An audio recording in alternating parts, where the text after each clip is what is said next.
Everyone, आज हम class 6 की पूर्वी बुक का chapter what a bird thought cover करेंगे। Let us do these activities before we read. Look at the picture and discuss what you see in the picture with your teacher and classmates. ये इस picture को देखो और अपने classmates और teachers के साथ डिस्कस करो कि आपको इस पिक्चर में क्या गिवन है, मतलब क्या दिख रहा है। जैसे आप यहाँ पे लिख सकते हो कि यहाँ पे एक ट्री है, उस पर एक बर्ड का नेस्ट है। जो मदर बर्ड है वो अपने बेबी बर्ड्स के लिए खाना लेके आ रही है। वहाँ पर एक पैरट बैठा है। ऐसे आपको ही लिखना है। Think of a time when you worked hard, what did you do then, how did it help you, how did it make you feel. Also discuss in groups. यहाँ पे बताया कि आप एक ऐसे टाइम के बारे में सोचो जब आपने हार्ड वर्क किया था। आपने उस टाइम पे क्या किया था, और जो आपने हार्ड वर्क किया था उससे आपकी क्या हेल्प हुई, और फिर वो करने के बाद आपको कैसा फील हुआ। इसे ग्रुप में डिस्कस करो। Where are the places you see birds, how do you see the birds doing, what do you see the birds doing. आपको यहाँ पे लिखना है कि कौन सी जगहों पर आपको बर्ड्स देखने को मिलती हैं। जैसे ट्रीज़ पर मिलती है, बहुत बार जो इलेक्ट्रिसिटी की वायर्स होती हैं उन पे बैठी मिलती हैं। तो ये सब आप लिखेंगे। What do you see the bird doing, आप उन बर्ड्स को क्या करते हुए देखते हो। Do you want to fly like a bird, why, क्या आप एक बर्ड की तरह फ्लाई करना चाहते हो और क्यों। What does the baby bird think about it's world, आपको क्या लगता है कि जो एक बेबी बर्ड होती है वो पूरे वर्ल्ड के बारे में क्या सोचती होगी। Read the sentences and replace the underline words with their correct meanings. यहाँ पे कुछ सेंटेंसेस गिवन है और जो अंडरलाइन वर्ड्स हैं उनको उनके करेक्ट मीनिंग के साथ फिल करना है उसको। The colour of the feather was not dark but pale, यहाँ पे पेल की जगह लाइट आएगा। The butterfly moved lightly and quickly on to the flower, fluttered. जहाँ पे 3 या 4 वर्ड्स हैं, मूव्ड लाइटली एंड क्विकली की जगह फ्लटर्ड आएगा। Finally, at last, I finished my bird painting after trying many times. The pretty flowers were the price for the gardener's hard work, gardener's labor. अब हम इसे read करते हैं, फिर हम इसका मीनिंग डिस्कस करेंगे। Let us read. I lived first in a little house and lived there very well. I thought the world was small and round and made of pale blue shells. I lived next in a little nest, nor needed any other. I thought the world was made of straw and nestled by my mother. One day I fluttered from my nest to see what I could find. I said the world is made of leaves. I've been very blind. At length I flew beyond the tree, quite fit for grown-up labors. I don't know how the world is made and neither do my neighbors. अब इसका meaning देखते हैं। जो first paragraph है, I lived first in a little house. जो bird थी वो कहती है मैं पहले एक छोटे से घर में रहती थी। And live there very well, फिर वो कहती है और मैं वहाँ बहुत अच्छी तरह से रहती थी। I thought the world was small and round, फिर वो कहती है कि मुझे लगता था कि दुनिया छोटी और गोल है, राउंड है। And made of pale blue shell, और वो ब्लू कलर की शेल से बनी है जो लाइट ब्लू कलर के हैं।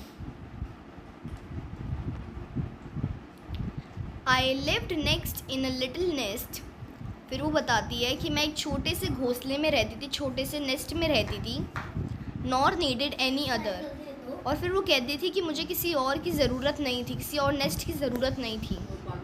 I thought the world was made of straw, फिर वो कहती है कि उसे लगता था कि जो दुनिया है वो स्ट्रॉ से बनी है। एंड नेस्ल्ड बाय माई मदर, और फिर वो कहती है कि जो दुनिया है वो उसकी मम्मी ने बनाई है स्ट्रॉ से। One day I fluttered from my nest. फिर वो कहती है कि एक दिन मैं फ्लटर्ड करती हूँ अपने नेस्ट से.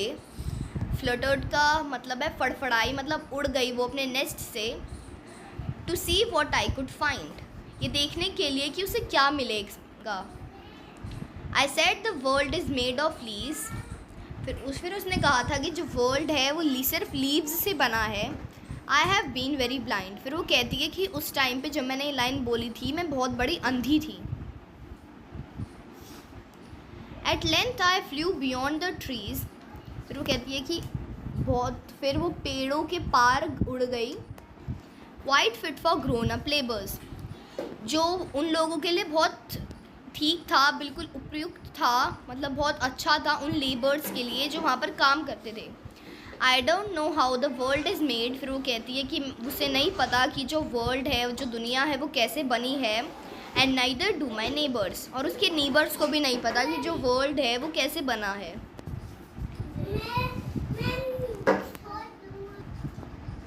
Let us discuss. Read the poem again. Identify the main idea of each stanza. There are 2 extra given.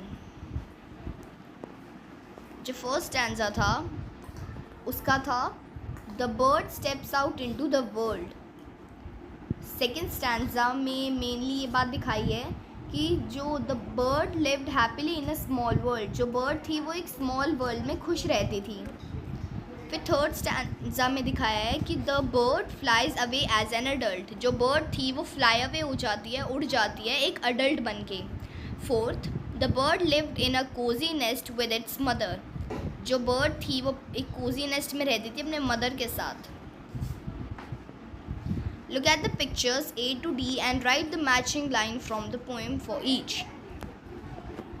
यहाँ पे जो पिक्चर्स गिवन है A से D तक, इन से मैच करना है उन लाइंस को जो उसमें गिवन थी, जो इस चैप्टर में थी.